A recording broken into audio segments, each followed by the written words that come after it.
Sejam muito bem-vindos ao Conexões e Negócios. Hoje nós vamos desbravar um território que muitos cariocas e brasileiros desconhecem: as conexões institucionais e econômicas com a Armênia.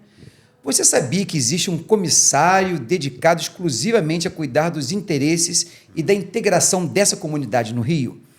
Para falar sobre parceria, cidadania e o papel estratégico da diáspora, recebemos hoje o meu amigo, o embaixador, senhor Abraham Kuladian. Falei certo o nome? Kuladian? Tá certo. Ok, muito bem. Por favor.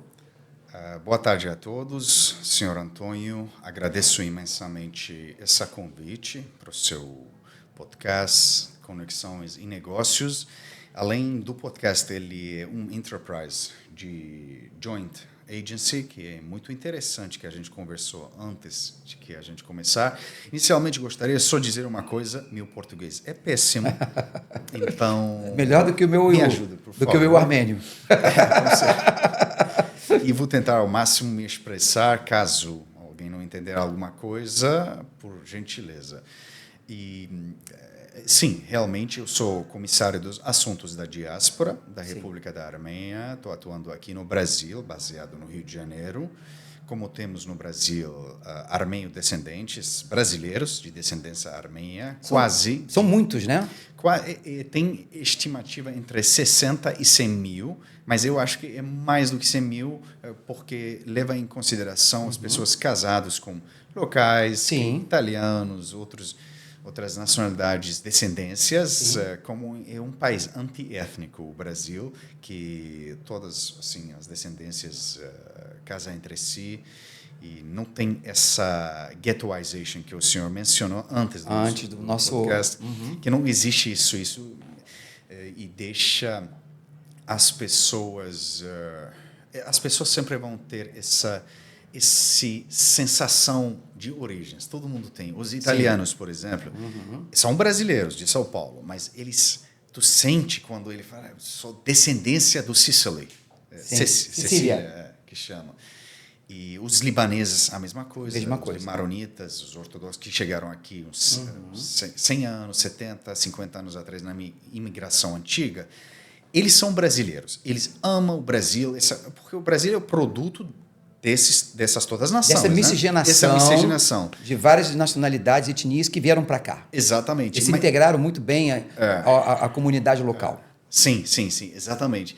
E como o Brasil é o produto dessa miscigenação, essa mistura, os libaneses ainda você sente que eles têm esse amor pelas origens. Na cozinha, que eles têm a comida maravilhosa que eles têm e a história...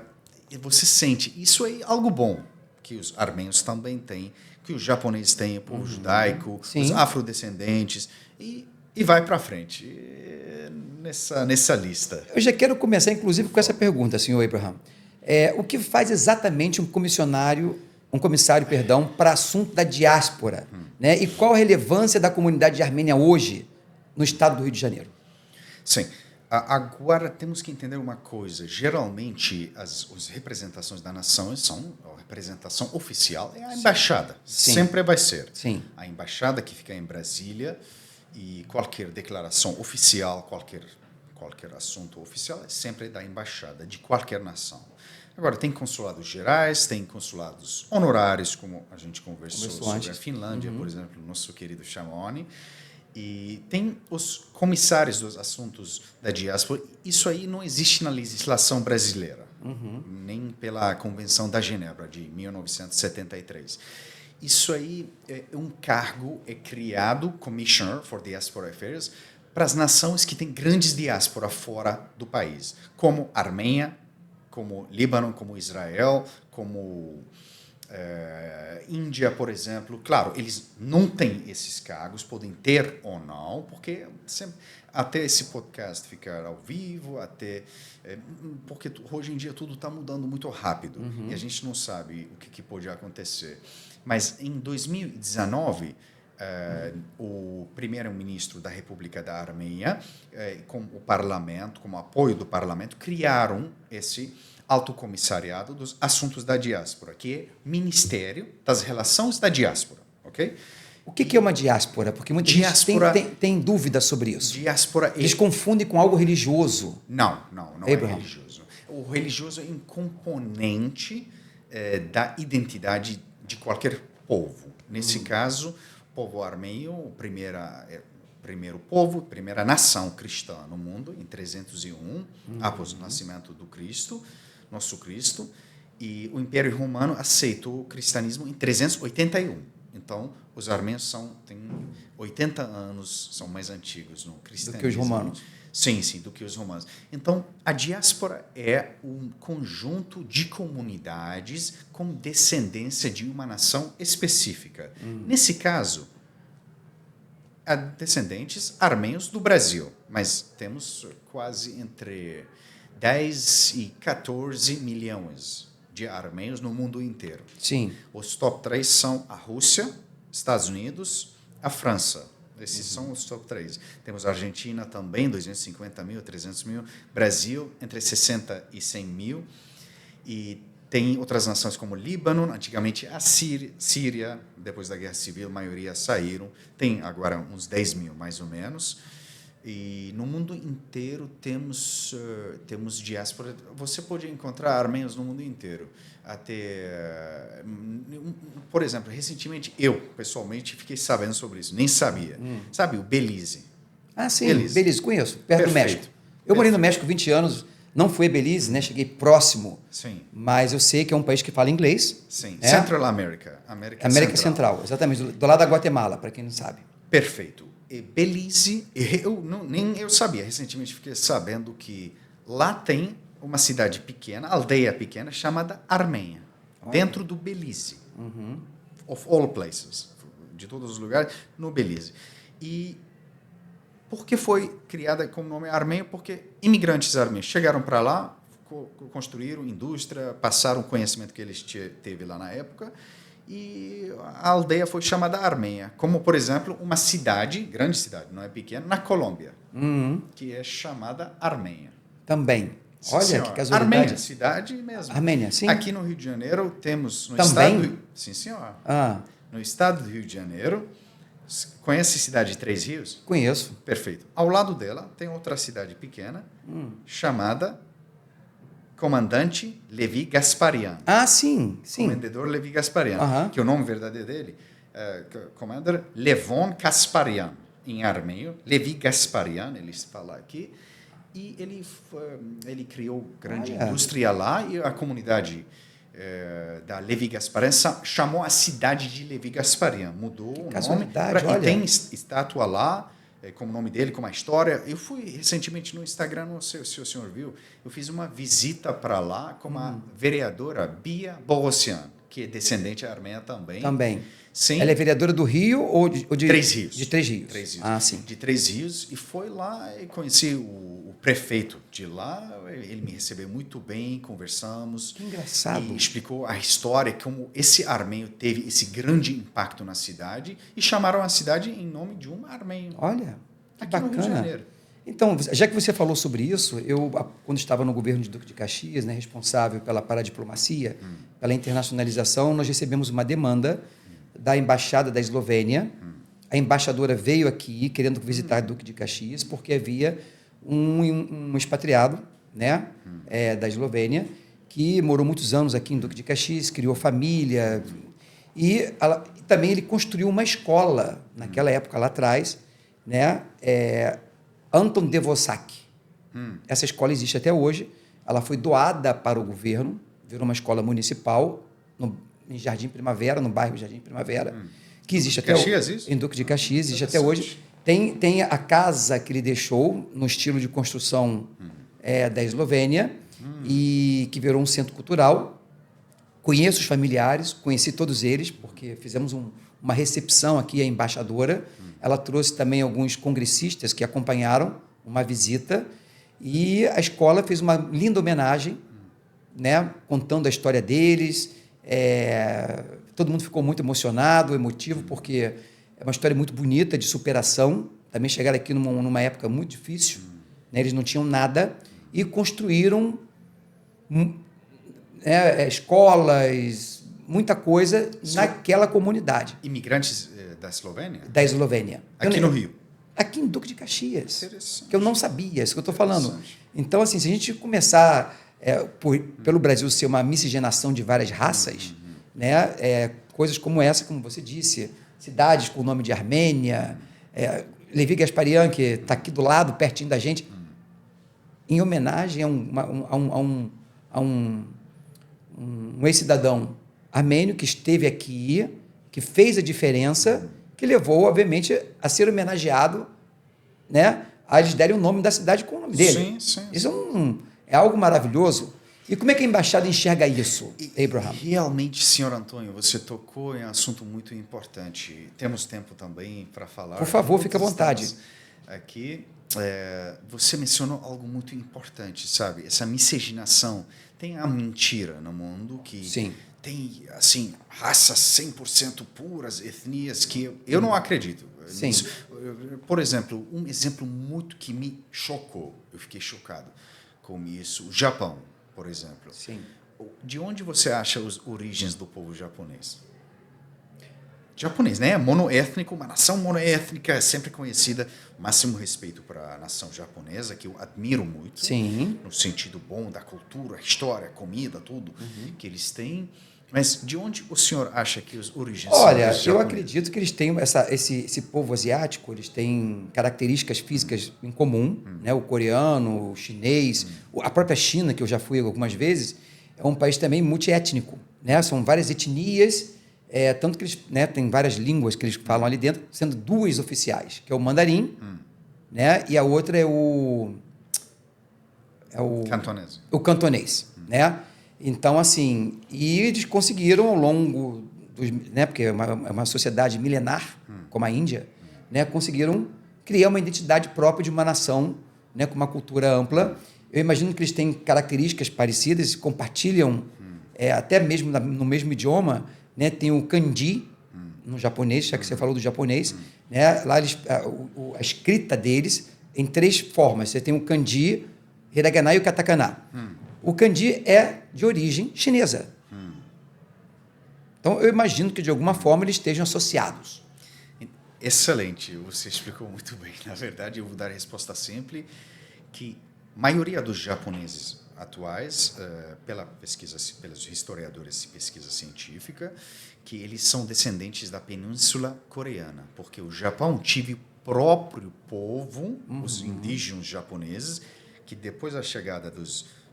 não são chamados japoneses, tem outro nome para esse tribo, mas depois da chegada da Península Coreia, eles chegaram para o Japão próprio e criaram a própria cultura, próprio tudo, e inclusive a gente sabe a história, depois assim, teve lá vários conflitos com a própria Coreia e a China. Então, interessante esse conceito que você chegou de um lugar e foi para lá, criou o próprio tudo, depois esses conflitos aconteceram. O que é a minha mensagem? O que estou querendo dizer? Que a miscigenação para um nível, pode ser 20%, 30% de alguma coisa, todo mundo, se você voltar no tempo ao suficiente para o passado, vai perceber que tem alguma miscigenação. Claro, entendeu? Não tenho dúvida disso. Interessante esse... As populações humanas, elas se movimentam, né? Sim. De acordo com o clima muda. Você vê, por exemplo, a própria... Se você for ver o Império Maia, Sim. que até hoje é cercado de mistérios, como é que uma civilização dessa, tão avançada, naquela época, desapareceu? Qual foi o motivo? Que deixaram cidades lindas, que eu conheci Palenque, lá em Chiapas, que é uma cidade maia encravada, entendeu? No meio da selva, que estava tudo coberto. Eles conseguiram detectar, depois com as novas tecnologias, uma cidade linda que foi abandonada. Excelente. Provavelmente foi alguma coisa que teve do clima, né? Ou falta d'água, de alimentos, e tiveram que deixar aquilo tudo para trás. Alguma catástrofe. Alguma coisa desse nível. A própria mesmo, as Américas, se você for parar para analisar, né? Vamos falar dos povos originários. Porque, obviamente, existiam pessoas aqui antes dos europeus chegarem aqui.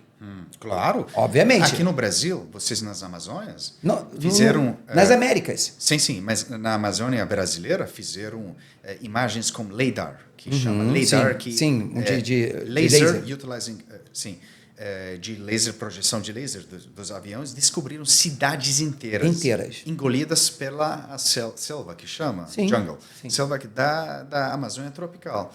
Então, cidades inteiras e infraestrutura de canais de água. Sim. Water channels. Eu acredito, porque assim, se você... A história, ela é contada... Algumas vezes alguma foi perdido, porque na época era só... Não tinha hoje a tecnologia que nós temos hoje. Então, muita coisa que aconteceu no passado ficou escondido. Né? Sim, não teve como registrar isso. Civilizações mais antigas, que têm mais registros, que a gente consegue até estudar hoje, você consegue ver alguma coisa, mas o que estava para trás? Por exemplo, conforme o clima, volto a falar do clima, né? Congelava no norte, o mar congelava e fluxos migratórios saíam daquela região. Você pode ver que os indígenas, né, os nativos das Américas, todos eles têm características parecidas. Os astecas, os incas, os povos amazônicos, eles têm a pele morena, cabelo pretinho, lisinho, os olhos um pouquinho puxados. Vieram todos da Ásia. Eram fluxos migratórios da Ásia que vieram para cá, se estabeleceram. O clima impactou na África, por exemplo. Hoje nós temos aquele deserto do Saara, que aquilo ali diz que antes era verde. Ia te falar isso agora. Era verde, havia vida, havia exuberância. Conforme mudou, rios e tudo. Conforme mudou o clima, volto a repetir, virou uma região desértica. Mesmo assim, ainda tinha populações que viviam no deserto, que se adaptaram e evoluíram. Os nômades, os bereberes e outros que tinham naquela região do norte da África. Então, assim, não tenho dúvida que essa região do Amazonas, né, da nossa região norte, a floresta amazônica, que é compartilhada com outros países, tinham civilizações ali muito anteriores aos nativos atuais que a gente conhece. Com certeza. E por esse motivo, claro, qualquer declaração, qualquer coisa que eu estou falando, me representa. Minha opinião pessoal não representa nenhuma nação em particular, nenhuma empresa, nenhuma instituição. Isso é a opinião pessoal meu. Por causa disso, eu acho esses conflitos mundiais não fazem sentido, cara. Não, exatamente. Não fazem sentido. Não, nenhum. Os russos e os ucranianos são irmãos. Povo irmão, no sentido étnico, então, racial. Kiev já não foi a capital do império, do antigo império, lá atrás. Foi antes de Moscou. Lá atrás, na constituição da nação russa, eu acredito que Kiev teve foi o epicentro. Kievian Rus. Entendeu? Então... Muito triste, cara, esses conflitos. Que não tem... por isso que eu te falo que o Brasil, a gente não tem essa característica. Claro, a gente tem um sentimento de pertencer, claro, naquilo que você falou, a gente pertence a algum lugar, sim. Mas isso é muito relativo. A gente não tem aquela coisa, aquela raiz profunda que você tem que brigar e impor aquela sua verdade.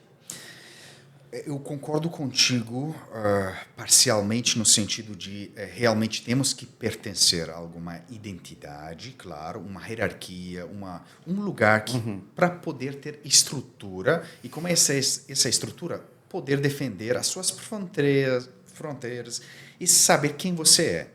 A sua identidade tem que chegar de algum lugar no sentido estrutural, não estou falando... Mas nessa era que a gente está vivendo, Abraham, você não acha que a gente está vivendo um momento, começou com a globalização, uma espécie de padronização? Você pode ver que a gente tem características hoje e entendimentos parecidos, que a globalização nos aproximou. Eu tenho uma opinião muito impopular, muito factual, muito balanceado, com essa relação. Eu acho que o senhor que está tentando falar, eu te entendi perfeitamente sobre o que o senhor está querendo dizer. As barreiras sumiram. Estão desaparecendo. Sim, mas aqui tem um perigo muito grande com isso. Perigo enorme. Com desaparecimento das barreiras, eu acho, minha opinião pessoal, sim, isso é errado. Eu acho que estamos perdendo a diversidade verdadeira. No passado, você ia para o Japão, exemplo do Japão de novo, você vivia tudo aquilo. Sim. Agora você está indo para algum lugar específico, parece como Estados Unidos, parece como a Londres, parece como... É o que eu estou falando. Mas estamos perdendo esse sabor. Por exemplo, quando você for para o Marrocos, você vai querer viver a experiência do Marrocos, da comida, sim, da acho cozinha, lindo. cultura, arquitetura, sim, tudo, artes, tudo, exatamente. E isso é muito bonito. Quando eu for um dia para África do Sul, eu gostaria de viver a cultura local, a cozinha, arquitetura, tudo que pertence daquele povo, porque é bonito, ele é muito interessante. Mas imagina se você for a algum lugar na África do Sul e parece com Londres. Você perdeu aquele sabor. Eu entendo, mas a gente não está caminhando para o que é o que é ser humano. Ser humano independe disso. Não tem a ver com língua, não tem a ver com cor, não tem a ver com etnia. Não, ser humano com certeza. Ser humano, somos todos seres humanos. De repente, na Câmara Municipal foquei sobre isso e falei que todos nós somos filhos e criação do mesmo Deus. Exatamente. Mesma criação. Somos irmãos na criação. Mas é bonito essa diferença. É bonito. Então, a gente está em territórios diferentes, onde nós estamos influenciados pelo clima, pela cultura local. Conforme eu te falei, um exemplo que eu posso dar claro é o Brasil, que é um país continental, que é uma miscigenação de várias etnias, de várias raças, inclusive do povo originário, sim, que tem preservado por lei as suas características individuais, mas que aqui não temos conflitos étnicos. Isso não é um issue, não é uma pauta exatamente a ser abordada. Exatamente. Eu não vou brigar com você porque você isso que estou falando. Entendeu? Não existe. É bonito ter essas... Você foi para São Paulo. Sim. É bonito ir para bairro Liberdade. É ou não é? É bonito. Sim. Ir para a comida japonesa, aquela cultura lá. Mas saindo de lá, você vai para o Brás, que tem muitos restaurantes árabes, libaneses, outra. É bonito. Eles não têm conflito um com o outro, mas é bonito experimentar e viver isso. Isso tem a ver com cultura. A cultura que movimenta a economia criativa, ela independe também de fronteiras. Né? Para você fazer cultura, basta ter criatividade e tudo pode se transformar em cultura, em algo...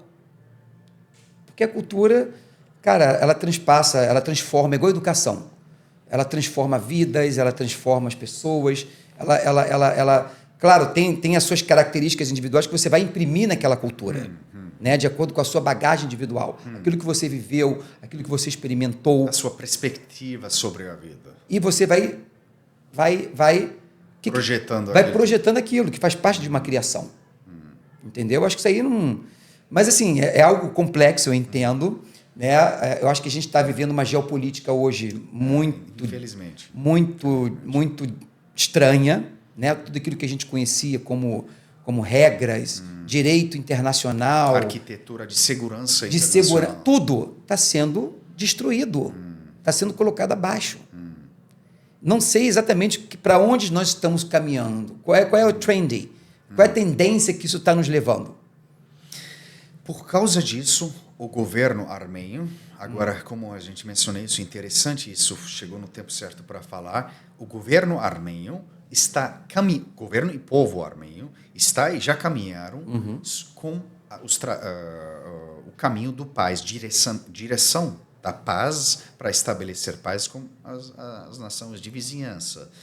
Sabe, a Armênia fica em um lugar que ao lado tem Azerbaijão, outro lado Turquia, lá embaixo Irã, lá em cima Geórgia e lá em cima da Geórgia a Rússia. Sim. Seja bem-vindo.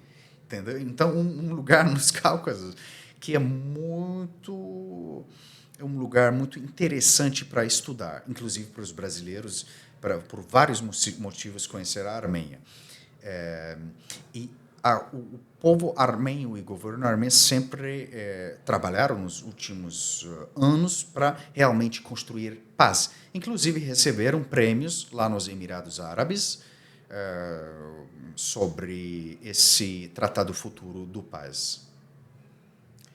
Entrando nisso, agora uma representação formal, oficial, através da na sua nomeação como comissário para a diáspora da Armênia no Rio de Janeiro, como é que isso, por exemplo, faz a diferença numa proximidade, essa proximidade cultural facilita os laços institucionais entre os nossos governos? O cargo do comissário dos assuntos da diáspora, ele é um cargo voluntário, honorário, não é um oficial governamental que recebe salário de carreira. Okay? Sim, mas você está dentro do guarda-chuva. Claro, com certeza. Obviamente, da embaixada armênia. Na verdade, do Alto Comissariado. Do Alto Comissariado. Da República da Armênia, que é o Ministério das Relações da diáspora. Da diáspora. Temos exteriores também e da diáspora. E da diáspora. Sim. Então, qual é a diferença? A diferença do Ministério das Relações Exteriores, Ministry of Foreign Affairs, eles são os diplomatas oficiais, são em instituição entre si, um ministro, os embaixadores, os cônsuls. Que seria o equivalente ao nosso Itamaraty. Excelente, o equivalente exatamente da Itamaraty. Eles trabalham em relações internacionais. Mas o Alto Comissariado dos Assuntos da Diáspora, que é Ministério dos Assuntos da Diáspora, eles focam com as comunidades armênias fora da Armênia. Por quê? Na Armênia temos 3 milhões de pessoas. Tem mais gente fora do que no próprio país. Sim, senhor. Líbano também. Também. E o povo judaico, se podemos falar que o povo judaico tem descendência, agora tem Estado que é o Israel, é a mesma coisa. Exatamente a mesma coisa, no sentido da diáspora. Da diáspora. Mais ou menos. Líbano, no Brasil, tem quase 20 milhões de libaneses, descendentes sírio-libaneses juntos, e no Líbano agora tem quanto? De 8 milhões de pessoas. Aí. Então, tem mais do que dobro só no Brasil, de libaneses, descendentes libaneses. Então, é a mesma coisa, mais ou menos. E nós trabalhamos com as comunidades fora da Armênia. Como tem 15 milhões quase fora, tem uns 4, 5 vezes mais do que a sua população na Armênia, então tem que ter um ministério para organizar isso tudo. E tem vários programas, como repatriação, Birthright Armenia, programas e-cords, como uma programa para voltar e trabalhar no governo armênio. Olha.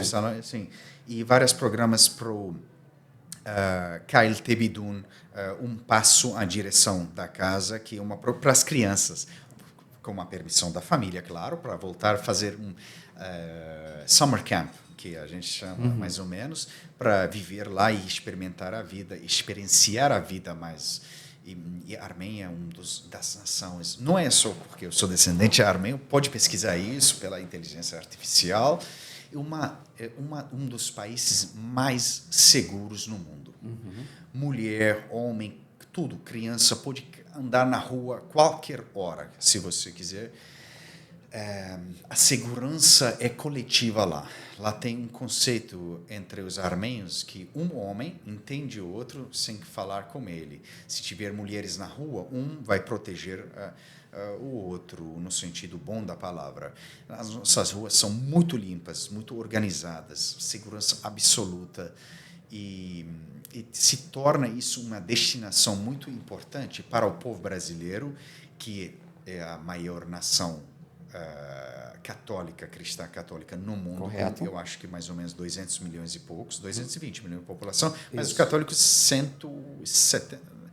É a maioria. Maioria, né? É a religião oficial do Estado. E como os brasileiros católicos, é muito interessante, importante para os brasileiros religiosos ou não, para conhecer a primeira nação cristã no mundo, a Armênia, e além disso, conhecer a história desse povo que sofreu muito, defendendo a sua fé, a sua idioma, a sua cultura, a sua herança. O meu povo sofreu muito. Somos povo milenar, como o próprio todo. Idioma, cultura, arquitetura, temos tudo até... Você viu? Eu vi, eu adorei. Mas só para você... E como a Índia, China e o Egito, a Armênia é dessa classe, da antiguidade da história dela, milenar, literalmente. Tem até mais coisas, mas no sentido que agora na Turquia atual, A Armênia tinha várias cidades como história antes do cristianismo, até cidades encravadas dentro da terra, que descobriram lá na Turquia atual.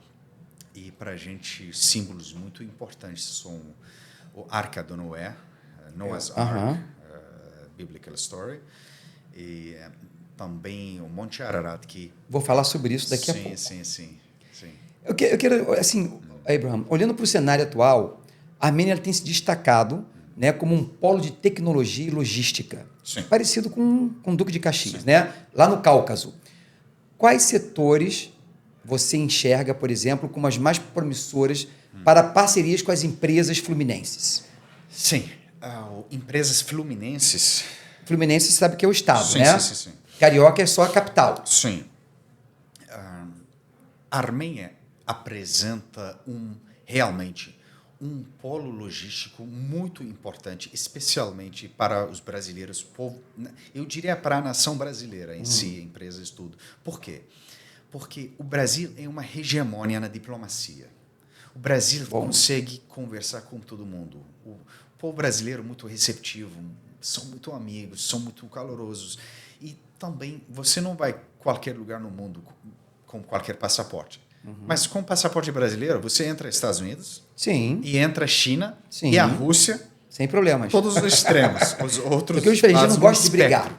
Entendeu? A gente prefere ter esse diálogo, essa abertura. Entendeu? Então, o brasileiro com essa proximidade.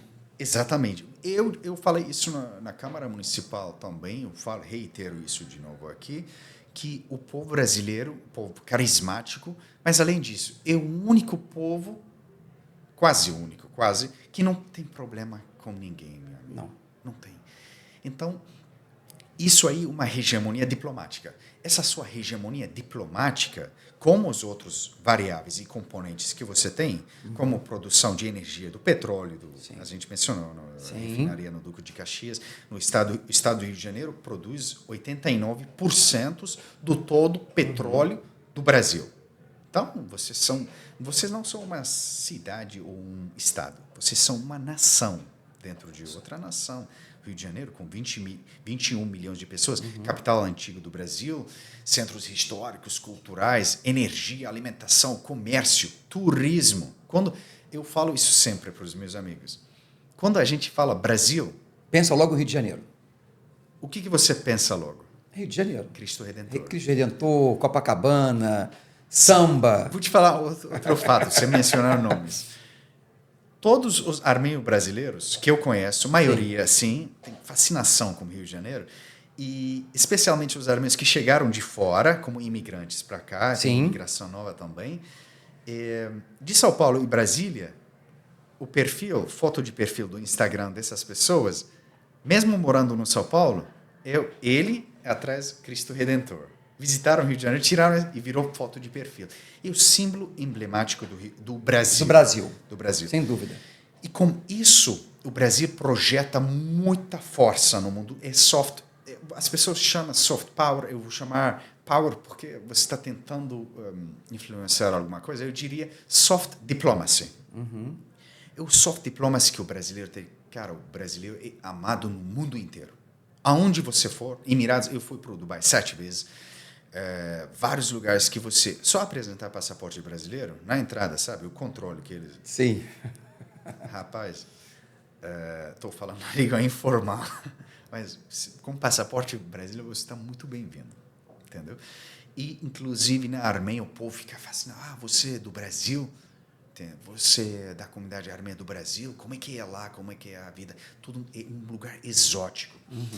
Mas, como o Brasil tem os componentes de energia, turismo, quantidade das pessoas, do povo que existe aqui e, eu diria, a coisa mais importante, que é a exportação das alimentações brasileiras. Sim, o Brasil é uma potência no agronegócio. Potência. Alimenta o mundo hoje. Carnes, exportação de carnes brancas, grãos e outros componentes agrícolas, potência, hegemonia. O Brasil alimenta o mundo inteiro. Sim. Não só o Brasil, mas os países associados do Mercosul, né, que juntos praticamente alimentam, né, não só alimentam a população local, mas tem o excedente nosso é muito não tem como competir, na verdade. Isso graças a uma política de governo, uma política pública que investiu em tecnologia, né, estudos do solo, enfim, e passou isso para os produtores e conseguiu organizar de uma certa forma esses produtores. Então, a eficiência do agronegócio causou algo bem interessante no Brasil. Foi uma desindustrialização. Desindustrialização. Na época da ditadura militar, né, eles tinham um foco muito grande no desenvolvimento. Era uma política desenvolvimentista, né, focada na indústria. Então, criou-se várias indústrias públicas. Vale, Embraer. Várias. Entendeu? Que são altamente competitivas. Né? Porque investir em pesquisa não é muito da iniciativa privada, que quer resultado rápido. Porque uma pesquisa, ela demora tempo. Né? Ela requer tempo e dinheiro para você estudar, analisar, pesquisar, não dá certo, tem que voltar, tem que mexer, tem que aguardar. Isso demora. Exemplo, polilaminina. Sim, é o que eu estou te falando. Então, assim, quem tem capacidade de investir a longo prazo, não esperando retorno financeiro, é o governo. Então, ele tem a obrigação de identificar a vocação de cada região e injetar recursos para que as instituições, por exemplo, eu posso dar um exemplo aqui mesmo no Rio de Janeiro, né, que é uma referência. Você tem aqui a UFRJ, a primeira universidade pública do Brasil, que era conhecida como Universidade do Brasil, que veio na época do Império. Eu estudei lá. Com a coroa. Então, você lá no fundão, você sabe que tem ali um ecossistema, que é o Parque Tecnológico da UFRJ, que eu achei aquilo muito inteligente. É um dos mais, assim, sofisticados, né, aqui do continente, onde você tem ali mais de 2.500 laboratórios em várias áreas que fazem pesquisas de todos os tipos, né, com acadêmicos, doutores, pós-doutores, e trouxeram as empresas multinacionais que incubaram ali os seus centros de pesquisa e desenvolvimento. Parque Tecnológico lá. No Parque Tecnológico. E ali eles conseguem aliar, né, o interesse econômico de você ter um produto de alta qualidade, testado, aprovado, né, com ciência. E desenvolver nessa parceria, nessa sinergia desse ecossistema, produtos e serviços novos, modernos, né, diferenciados. Então, não é à toa que ele tem várias startups incubadas ali dentro, né, num processo de aceleração. Muito interessante. E é muito interessante estudar esse modelo, né, porque tem funcionado muito bem, tanto para as empresas como também para as universidades. Porque isso também gera uma musculatura financeira adicional. Você sabe que o recurso público é cada vez mais escasso, tem que ser compartilhado. Né? Você levar serviços, né, para todo cantinho do Brasil, estamos falando aqui de um país continental, não é uma tarefa fácil, é muito difícil. Né? E, então, quando você tem esse tipo de iniciativa, onde o público e o privado trabalham juntos, o resultado é excepcional. Você vê pela diplomacia brasileira, quando ela vai na frente abrir novos mercados. Exatamente. Um dos componentes dos diplomatas abrir esses caminhos. Então, assim, uma das prioridades, em vez de fazer guerra, exatamente, é fazer isso. É associação, é joint venture, é buscar empresas locais que já têm uma expertise, que já entende como é que funciona o mercado interno, se associar a elas e gerar coisas novas. Todo mundo ganha. A empresa ganha, a população ganha, o governo ganha, porque vai receber mais imposto, que ela vai gerar mais riqueza. A minha opinião. Então, certíssimo. Tá certíssimo. Eu acho que o que a Armênia está fazendo é muito interessante, né, com esses incentivos de trazer a população que saiu do país muitos anos atrás, que já se radicaram em outros países. Né? Como? Essa estratégia do governo que você falou de captar repatriar armênios com incentivos, com projetos, com programas, para que eles possam trazer todo esse dinamismo dessa experiência externa que eles tiveram lá fora, né, que provavelmente muitos deles muito bem-sucedidos, porque o imigrante, quando ele vai para outro país, ele sai da zona de conforto. Sim. Só um detalhe importante que o senhor mencionou várias coisas. O povo armênio na diáspora não foi radicalizado de jeito nenhum. O senhor mencionou sobre que radicaram em outros povos. Não existe isso. Não, radicar que eu digo, eles saíram da Armênia por algum motivo. Ah, sim. Estou falando É isso que eu estou falando. Não é... O que você entendeu? Desculpa. Radicalized. Não. Se for radicar, foram viver. Ah, sim. Viver. Sim. Isso é uma palavra que eu não conheço. Falei meu português é fraco e por esse motivo. Então, os armênios, como o senhor mencionou, realmente são grandes empresários, grandes investidores. É isso que me refiro. Exatamente, sim.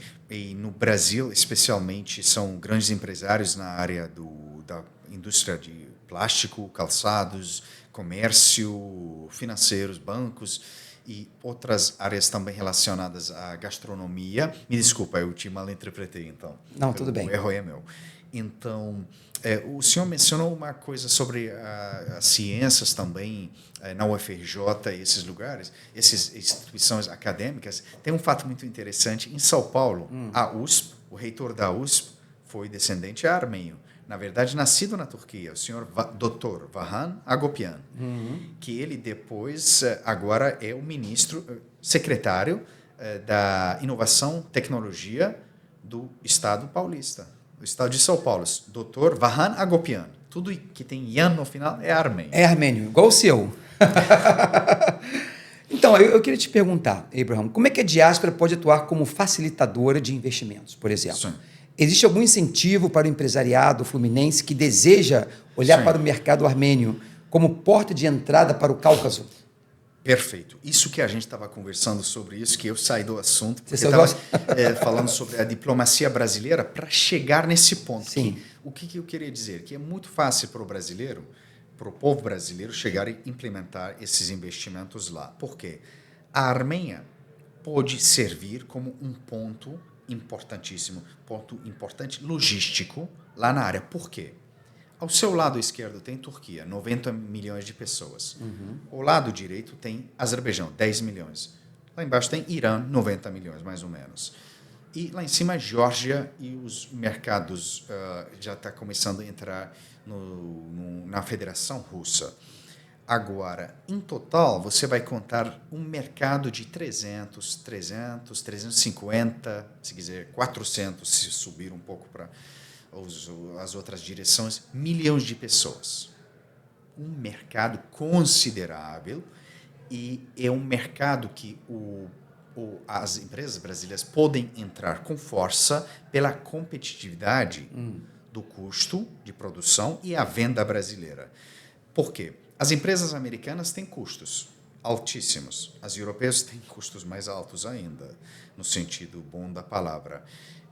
Mas o Brasil, como um país industrial e produtor de alimentos, pode entrar lá, pelos meus cálculos, próprios cálculos, a competitividade das empresas brasileiras, eles conseguem fornecer produto de uma qualidade próxima das nações mencionadas com 1/3 do custo. Exemplo simples, as aviões produzidas pela França, Airbus e Embraer.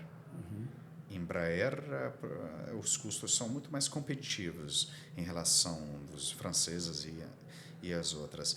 E até a indústria brasileira tem reputação forte lá na Armênia, nessas nações. Você sempre vai encontrar produtos agrícolas brasileiros, frango brasileiro conhecido, e também essas empresas, inclusive, recentemente, infelizmente, um avião saiu do Azerbaijão, estava indo para a Rússia, e os russos ativaram as defesas aéreas.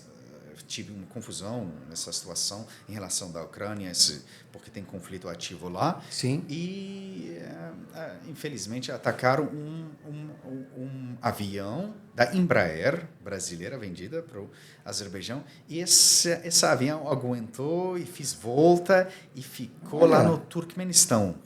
Ela desceu lá. Não sabia dessa história. E desceu no Turcomenistão e poucas pessoas foram feridas, dos 200 e pouco. Que estavam no avião? Sim. Poucos se feriram, alguns, não sei se alguém morreu. E isso causou assim uma reputação enorme que o avião brasileiro conseguiu. Resistiu e tem fotos, vídeos, matérias, inúmeras matérias sobre isso. E por esse motivo a indústria brasileira tem muito espaço lá, montando uma área logística lá, fazendo concessões e realmente implementando isso. Tem grande mercado de 300 milhões de pessoas. A pergunta de verdade é: por que a Armênia e não Geórgia, e não Turquia, não Azerbaijão, não Irã, por exemplo? Porque naquela área inteira, a Armênia, não sei, o senhor tenho certeza que pesquisou, viu em vários níveis profundos, que a Armênia é uma nação democrática. Depois da Revolução de 2018, sim, várias pessoas têm várias opiniões, sempre nós vamos ter apoiadores e contra, oposição. Isso aí é democracia. Mas interessante da Armênia, como temos diáspora internacional e relações internacionais muito fortes pela diáspora que temos, isso torna-se muito fácil chegar lá e montar essas estruturas. E a ponta de entrada principal vai ser pela cidade de Batumi, da Geórgia, que de lá da Geórgia para a Armênia. E agora, há 2 dias atrás, declararam entre a Turquia e a Armênia que abriram as portas de trade and commerce juntos. Então, quem sabe, futuramente, talvez os navios brasileiros podem passar o Atlântico, o Mediterrâneo, Mar Negro, ou até pela Turquia. Por que não, por exemplo? Mas você precisa de um ponto central com um clima política estável, um lugar que você pode confiar. Se os pontos logísticos, as empresas vão permanecer, ninguém vai tocar lá, e a Armênia será muito interessante para que de lá alimentar a área inteira e ganhar esses mercados. Eu queria trazer agora um pouco, Abraham, para a paradiplomacia e projetos locais. Sim. Né? No âmbito da gestão pública, por exemplo, como as cidades do Rio de Janeiro, como o Duque de Caxias, por exemplo, podem estabelecer protocolos de cooperação, as chamadas cidades irmãs, né, com municípios armênios. Sim. Interessante isso.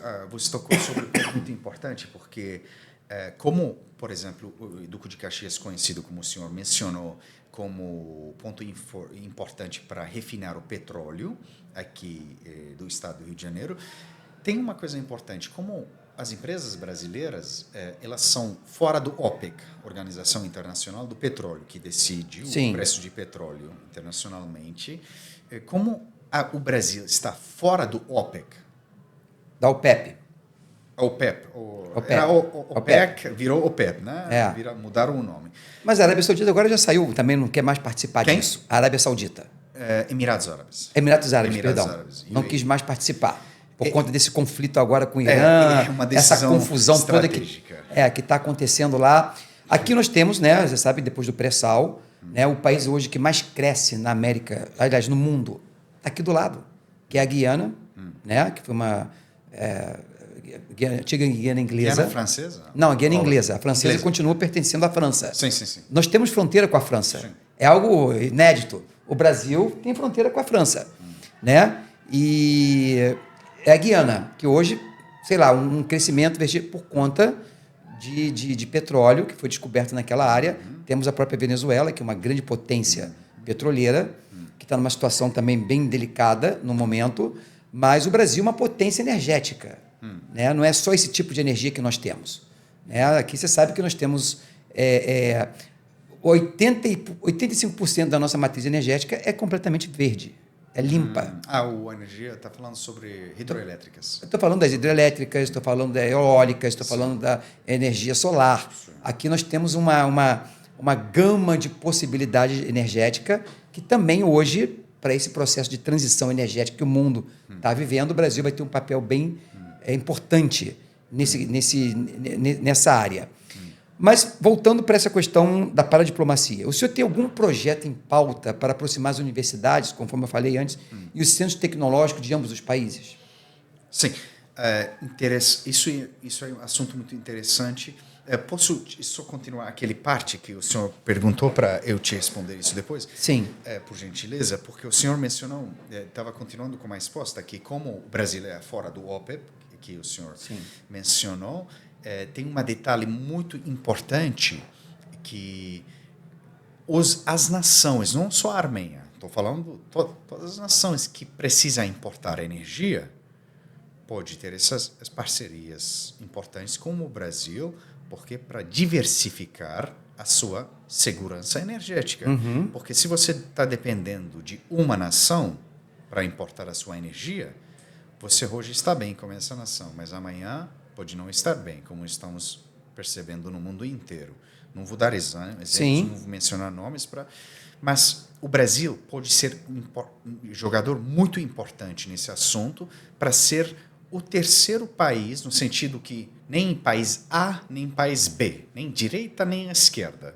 Pode ser um outro país, o Brasil, que qualquer nação que importa a energia, petróleo, pode importar do Brasil para diversificar um pouco a sua dependência das outras grandes nações que estão em conflito. Então, o Brasil é um jogador de extrema importância. Nesse momento, especialmente Rio de Janeiro, petróleo, especialmente Duque de Caxias, nesse assunto que o senhor mencionou, que sempre faz essa diplomacia. O senhor é considerado como um embaixador do município. Duque de Caxias, porque realmente é. Isso tudo é de verdade, fatual. Todos podem pesquisar e ver realmente. Então, o Duque de Caxias é um jogador importante, sem dúvida, internacional, por esses motivos citados. Muitas empresas internacionais estão procurando a cidade de Duque de Caxias para se instalar. Né? Eu posso te dar alguns exemplos. Por exemplo, tem a Horeb Energy, que é uma empresa de catalisadores de biocombustíveis que se instalou aqui de origem mexicana. Né? Nós também temos a CRRC, que é uma empresa estatal chinesa, né, de manutenção de trens, já que o Estado está renovando a frota de trens. Né? Então, assim, foi uma aquisição feita pelo Estado, mas que nessa composição ficou acordado que eles iriam instalar uma empresa para que possa dar a manutenção desses componentes, né, aqui em Duque de Caxias, até por conta da nossa posição geográfica e a nossa proximidade com a capital e a conectividade que nós temos aqui pelo entorno da região metropolitana.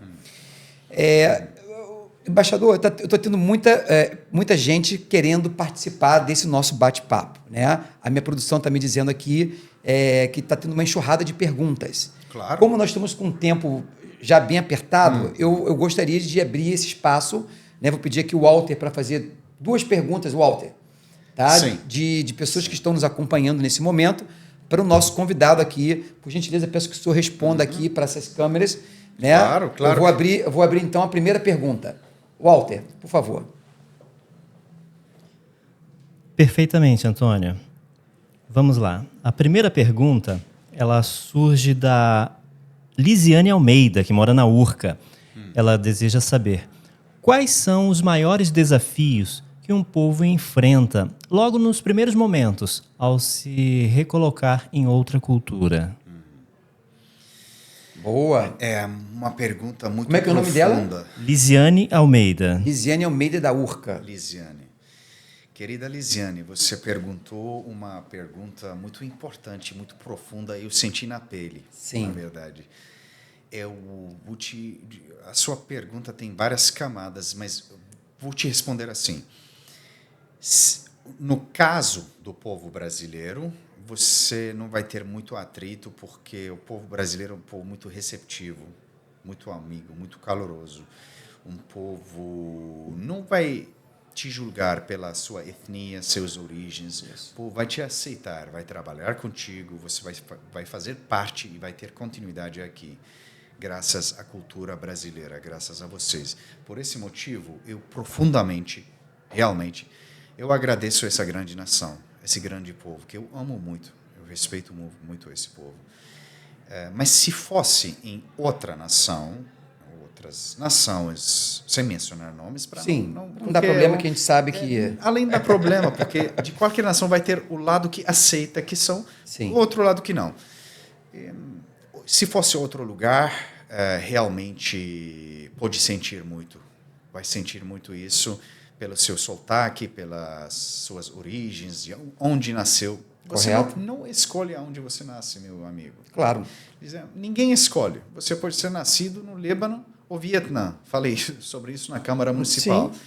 E a resposta da sua pergunta Depende muito aonde você está indo. Mas, no caso do Brasil, vocês são os campeões mundiais. São número 1 no mundo, na hegemonia diplomática e na recepção e na permissão para a integração de outras culturas na cultura brasileira, que é muito ampla. Não é excelente ponto. Não é simplesmente está sendo receptivo com os turistas, porque o povo armênio é muito receptivo com os turistas. Sim. Somos povo muito receptivo.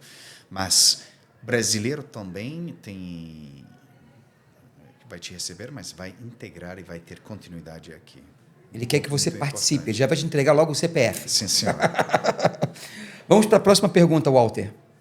Espero que respondi, não sei. Eu acho que sim. Walter? Perfeitamente, Antônio. A segunda pergunta, ela vem da Roberta Lemos, que mora aqui em Duque de Caxias. Ela deseja saber, em um mundo onde a tecnologia avança tanto, com seus computadores quânticos e suas inteligências artificiais, isso impacta de que forma? Aumentando ou diminuindo a diáspora? Aumentando ou diminuindo a diáspora? Isso. Tem alguma relação? Ela deseja saber o que impacta nesse avanço tecnológico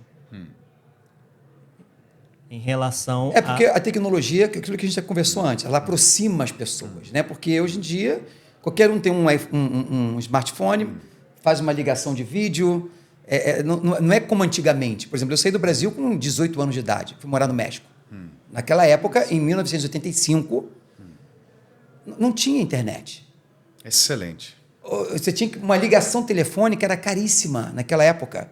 Eu me lembro que tinha saudades, eu queria ligar para minha família e tal. Também. Eu ficava aqui horas no telefone, meu pai teve que vender uma época, se eu não me engano, foi um carro para pagar a conta de telefone, de tão cara que era.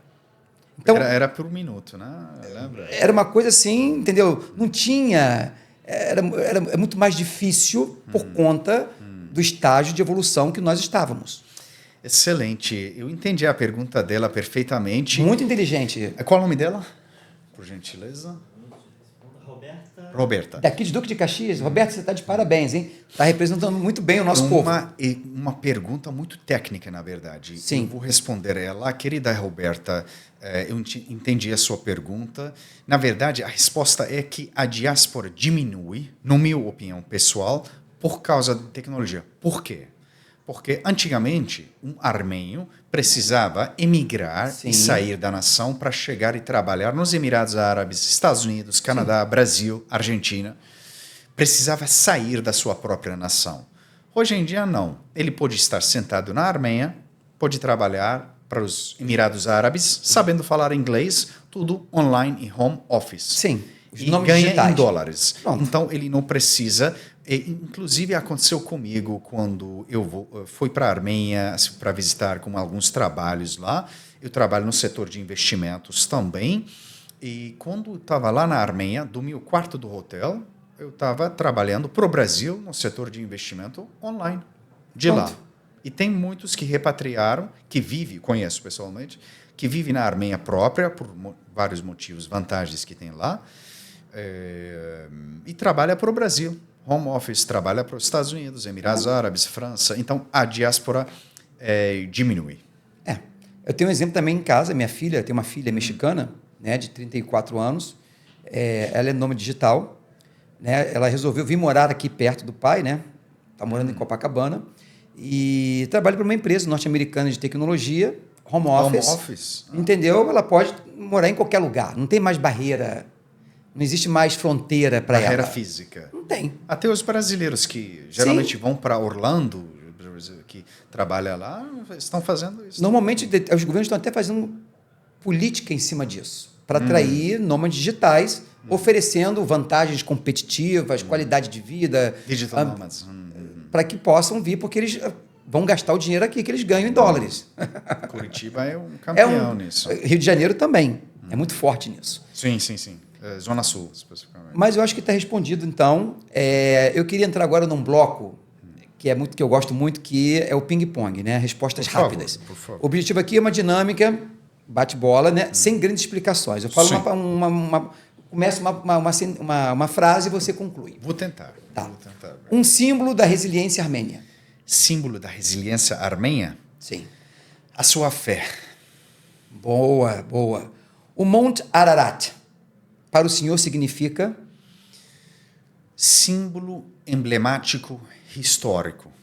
Para quem não sabe quem é o Monte Ararat, você pode dar só uma explicação rápida? Monte Ararat é a arca do Noé, a arca bíblica, na história bíblica, que ficou depois do alagamento do mundo inteiro com as águas. Tem a história completa, mas não vai dar tempo para explicar. Resumo rápido.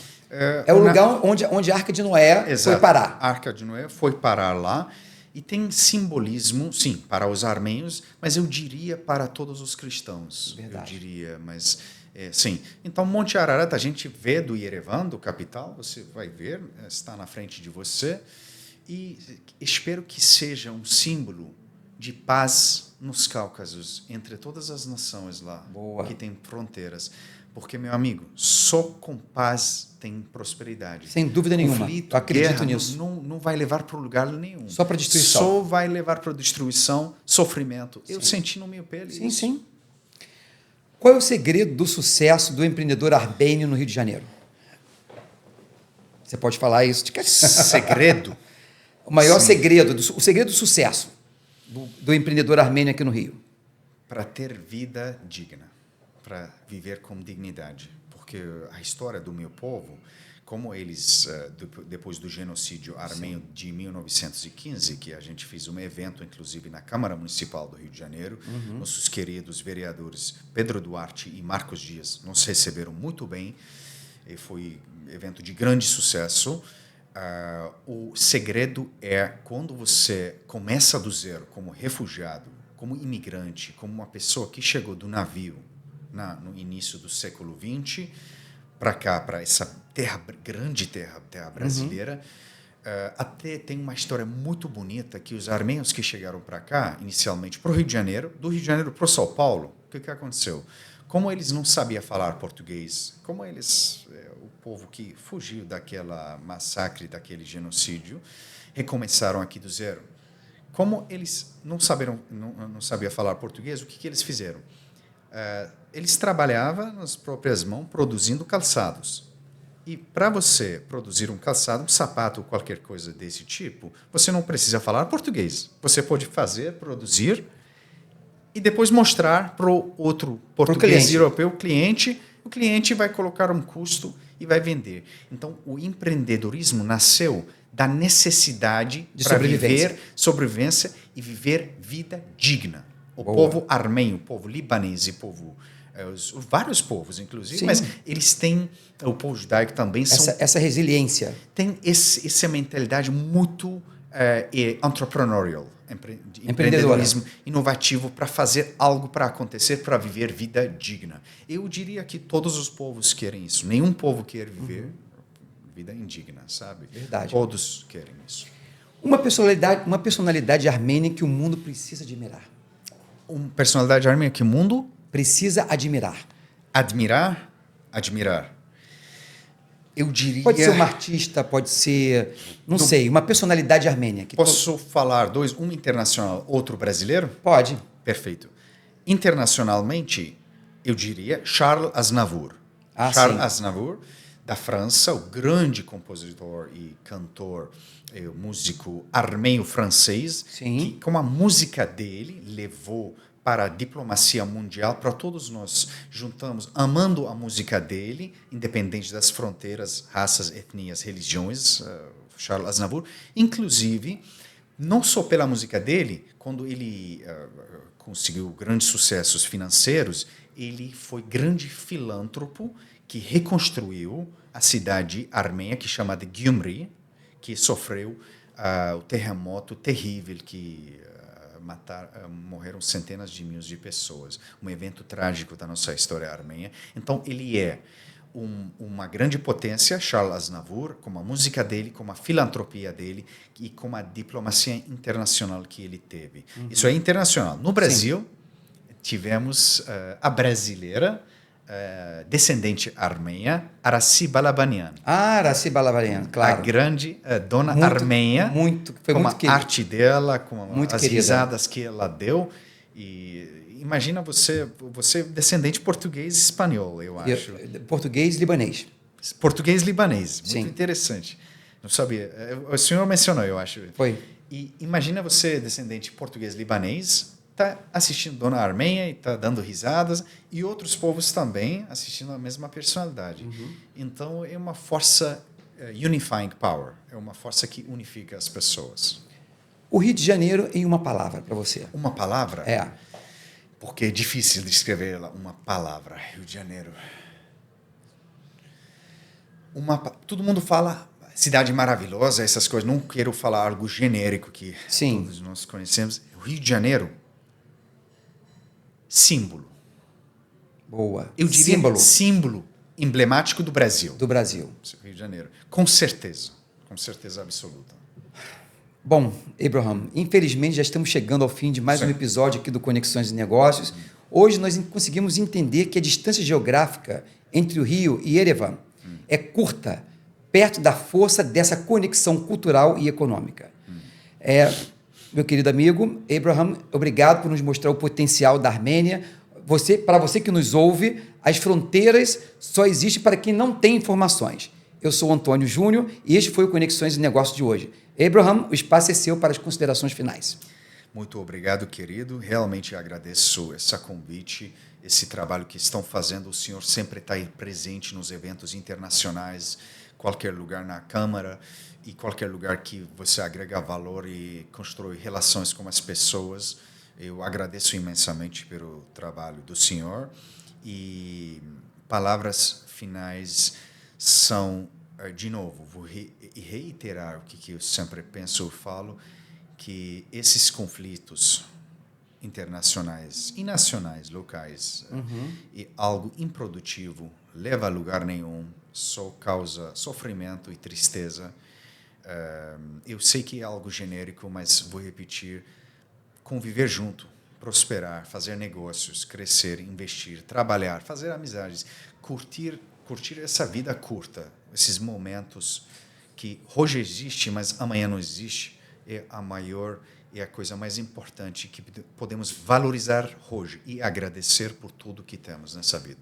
Perfeito, meu amigo. Para você que nos acompanhou, lembre-se, o mundo é pequeno para quem constrói as conexões certas. Né? Não se esqueça de seguir o Conexões de Negócios nas suas plataformas de streaming favoritas e no nosso Instagram para acompanhar os bastidores e os próximos temas da geopolítica, gestão e inovação. Um grande abraço e até a próxima semana.